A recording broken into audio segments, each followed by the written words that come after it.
Ever watch a system run perfectly for years, until one tiny unauthorized variable sits down at the table and everything you thought was stable starts to shake? That's this story. Stay with me. That child should not be here during your dinner, ma'am. Margaret Pierce's voice snapped through the dining room like a ruler across knuckles, sharp enough to turn conversation into silence. Victoria Whitmore, 72, paused mid-bite, fork hovering above salmon that suddenly tasted like cardboard. The table in front of her was a polished mahogany runway built for 16 people, lit by a chandelier that cost more than most houses, and yet for 3 years it had hosted only one guest, her. One place setting, one glass, one quiet, predictable meal in a mansion that had learned to echo. But tonight there was a second chair pulled out beside her, and in it sat Kevin, 8 years old, black, shy as a shadow. Carmen's sun hands folded in his lap like he'd rehearsed etiquette in secret and didn't want to get caught trying. Margaret didn't even pretend to soften her tone. She pointed at Kevin as if he were a stain on the silverware. Carmen, control your son. He has no manners to be at the table with adults. Kevin's shoulders folded inward. His fingers tightened around his napkin, the cloth already aligned perfectly across his knees the way Victoria had shown him earlier. Carmen hurried in from the kitchen, face flushed with panic, wiping her hands on her apron as though she could erase the moment. I'm sorry, Mrs. Whitmore. Kevin, baby, come here now. She reached out to pull him away. Victoria lifted one hand, not loud, not frantic, just a clean stop signal, the kind a woman uses when she's spent a lifetime in boardrooms where the first person to shout loses. Stop right there, Carmen. The room froze. Even Margaret blinked, startled by the quiet authority in Victoria's voice. Victoria had built a real estate empire with her husband, Robert. After he died 3 years ago, she'd shut down like a company after a hostile takeover. No visitors, no holidays, no noise. Grief had turned her house into a museum of routines. Dinner at 7, a lone breakfast at 8, alone. Every day a loop, every meal a reminder that the chair across from her stayed empty. Margaret had loved the emptiness. She had always loved the emptiness, because loneliness makes people easier to steer. Kevin, Victoria said, ignoring Margaret like she was background static, "You may stay." "In fact, I would enjoy your company." Kevin looked up in surprise. He didn't smile wide, didn't jump, didn't do anything that might feel disrespectful. He just nodded once, small and careful, like he wasn't sure he'd heard right. Margaret's mouth tightened. She was Robert's sister, the self-appointed guardian of family tradition, the unofficial chair of a family council that no one had voted into existence. She had also been the primary beneficiary of Victoria's will, at least until Victoria decided to breathe longer than expected. Margaret had spent 3 years circling the estate like a patient vulture, waiting for the timeline to close. "Victoria, this is unacceptable," she hissed, shifting right into control mode. "What will the neighbors say?" "You're allowing this child." Her eyes swept Kevin from head to toe with a look that carried generations of poison, "to sit at our table." Victoria took another slow bite, as if she had all the time left in the world, and watched the boy carefully. Quiet dignity, like someone who'd learned early how to occupy space without giving people an excuse to push him out. A part of Victoria she thought had died with Robert stirred awake. "Margaret," she said finally, voice low and controlled, "this is my house and my table. Kevin is welcome." Margaret's chair scraped the floor as she stood, fury wrapped in the tidy silk of false concern. "You are losing your judgment," she shot back, then stormed out. But Victoria saw the look Margaret wore as she left, calculated, satisfied, almost hungry. It was the same look Margaret had worn at the reading of Robert's will when she learned she would inherit nothing as long as Victoria was alive. The same look she wore when she thought she'd found leverage. Kevin took one careful bite of bread. Victoria realized she was smiling for the first time in months. She couldn't have known that this simple dinner had just fired the starting gun for a war.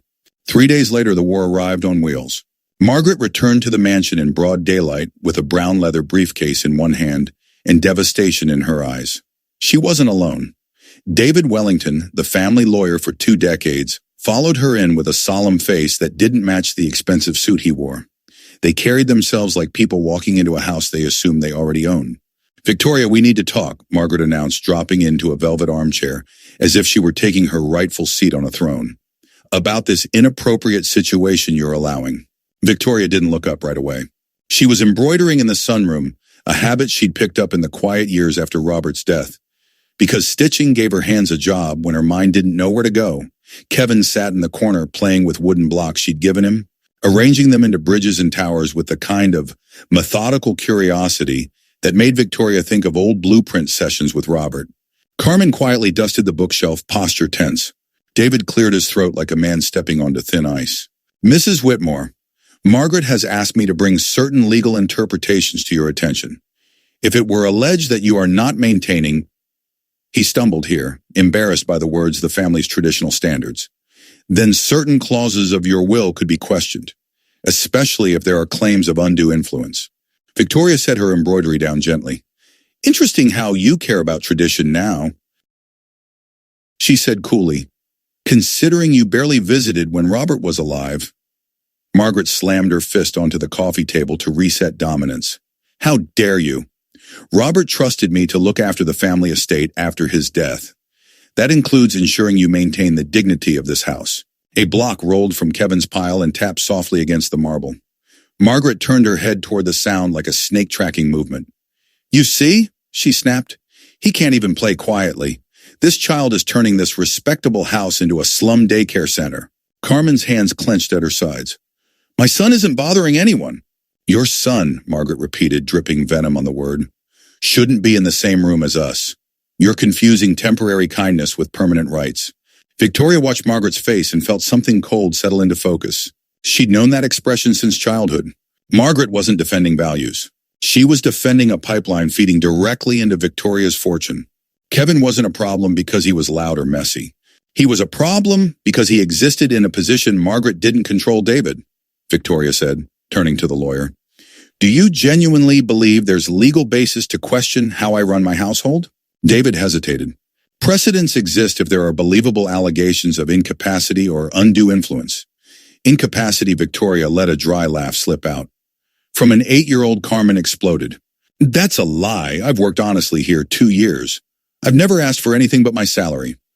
Of course you haven't asked directly, Margaret said sweetly. But letting your son seduce a lonely widow? Very clever. Victoria stood up slowly. When she spoke again, her voice had a new edge. Quiet, dangerous. The tone of someone who just discovered a hostile intent on the network. Margaret, you just accused Carmen of using her own child to manipulate me. That's a serious accusation. It's the truth, Margaret replied without blinking. If you don't take action now, I'll be forced to protect the family's interests by other means. The threat landed hard. Kevin stopped playing, staring with wide, confused eyes. Carmen trembled. Victoria felt a flicker of something she hadn't felt in a long time. Not fear, not grief.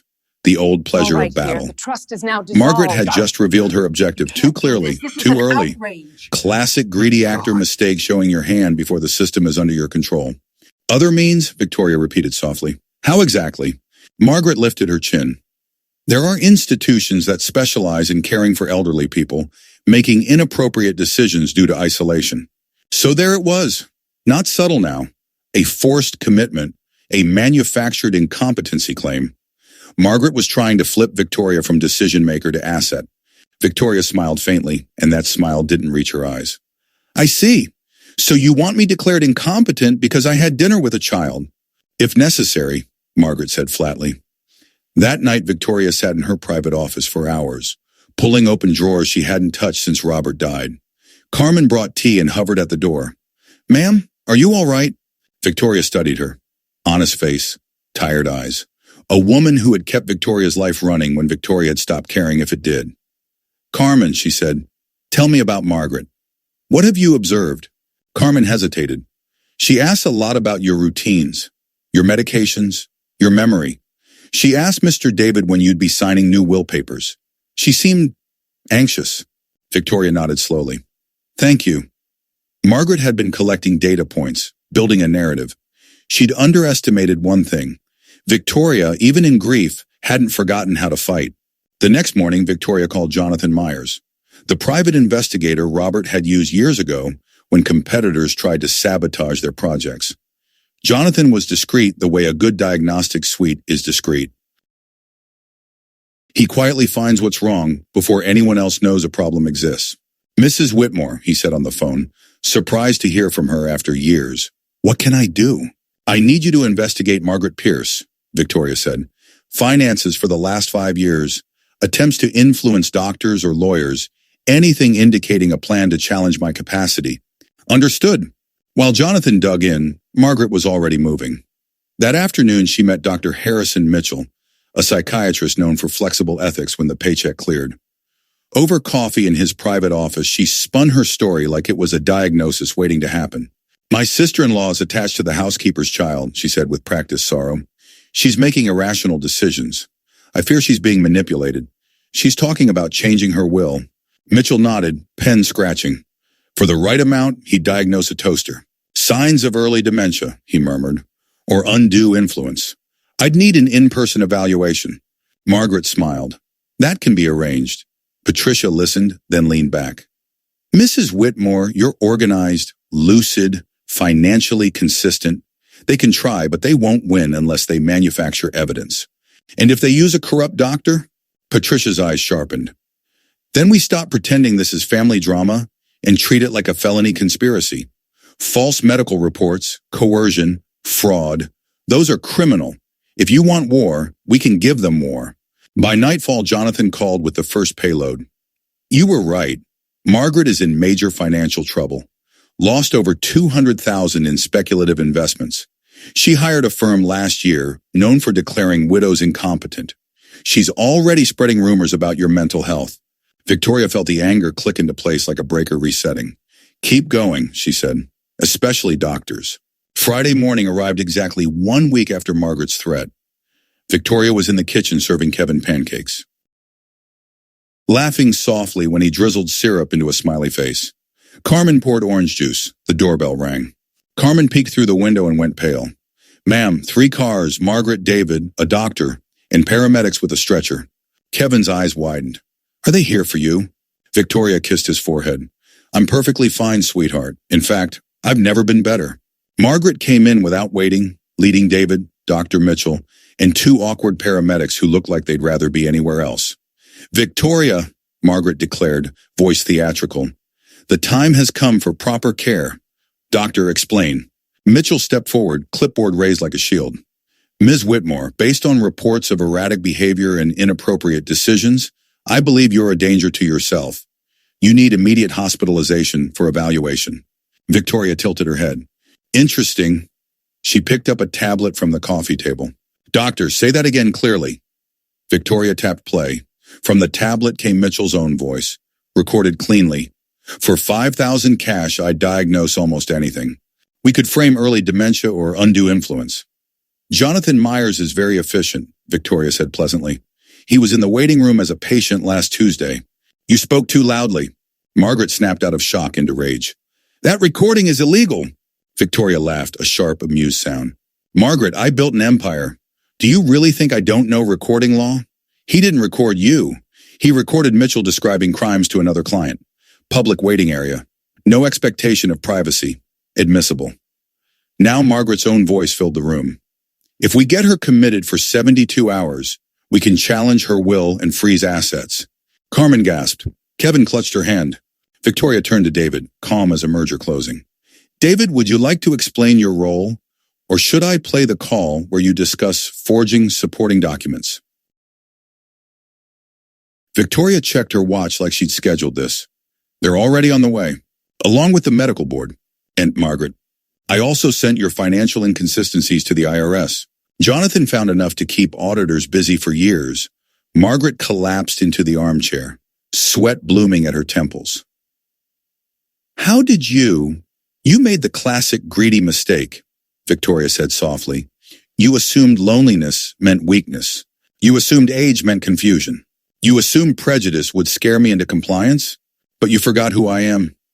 Police arrived to find a surreal tableau. A dignified elderly woman standing beside a frightened child, while 3 adults sat in stunned collapse, their conspiracy laid out on a tablet like evidence on a lab bench. Mitchell lost his license. David faced disbarment. Margaret was arrested for conspiracy, attempted fraud, and elder abuse charges. Her inheritance evaporated faster than a bad investment. 2 years later, the mansion didn't feel like a tomb. Sunday dinners were loud. Kevin, now 10, told stories about school. Carmen ran the estate officially, paid like the professional she was. Victoria funded scholarships for kids who reminded her of Kevin Quiet, brilliant, overlooked by people too busy guarding old tables to notice new genius. Margaret served a sentence and then lived with a reputation nobody in her circles would touch. She had lost everything she'd tried to steal because she couldn't see beyond the color of a child's skin. Victoria learned what she'd missed for decades. The rarest kind of wealth isn't property or power. It's a table where you're not eating alone. And the smallest, bravest variable in a rigid system can sometimes be the one that saves it. So tell me, have you ever seen a minor moment flip a whole power structure because someone underestimated the wrong person? Drop your take in the comments, and if you want more stories where kindness and strategy beat greed and prejudice every time, subscribe and stay with me.